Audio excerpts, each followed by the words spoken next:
భారత జట్టు జింబాబ్వేతో జరిగిన 3 టీ20ల సిరీస్ను 3-0 తేడాతో క్లీన్ స్వీప్ చేసింది.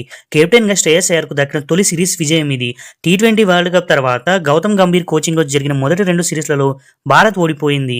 అయితే జింబాబ్వే పర్యటనకు గంభీర్కు విశ్రాంతినిచ్చి వివిఎస్ లక్ష్మణ్ను తాత్కాలిక కోచ్గా బీసీసీఐ నియమించింది. లక్ష్మణ్ మార్గదర్శకత్వంలో డ్రెస్సింగ్ రూమ్లో ఎంతో ప్రశాంతమైన మరియు నేర్చుకునే వాతావరణం ఏర్పడిందని అయ్యర్ పేర్కొన్నాడు.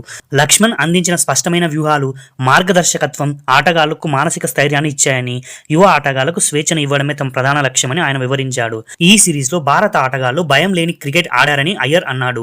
ముఖ్యంగా చివరి మ్యాచ్లో వైభవ్ సూర్యవంశీ 81 పరుగులతో రాణించగా బౌలింగ్లో మయాంక్ యాదవ్ 3 వికెట్లు తీసి జట్టు విజయంలో కీలక పాత్ర పోషించాడు. ఆటగాళ్లు ఒత్తిడికి గురికాకుండా చూసుకోవడమే తన ప్రధాన లక్ష్యమని, క్లిష్ట సమయాల్లో వారు బాధ్యతాయుతంగా ఆడి జట్టును గెలిపించడం ఎంతో అవసరమని అయ్యర్ తెలిపాడు. జట్టులోని మెజారిటీ ఆటగాళ్లకు ఐపీఎల్ ఆడిన అనుభవం ఉండడం ఈ పర్యటనలో తమకు బాగా కలిసి వచ్చిందని ఆయన అభిప్రాయపడ్డాడు. మొత్తం మీద గౌతమ్ గంభీర్ కంటే వివిఎస్ లక్ష్మణ్ కోచింగ్ శైలిలోనే శ్రేయస్ అయ్యర్ ఎక్కువ సౌకర్యవంతంగా ఉన్నట్లు మనకు తెలుస్తుంది.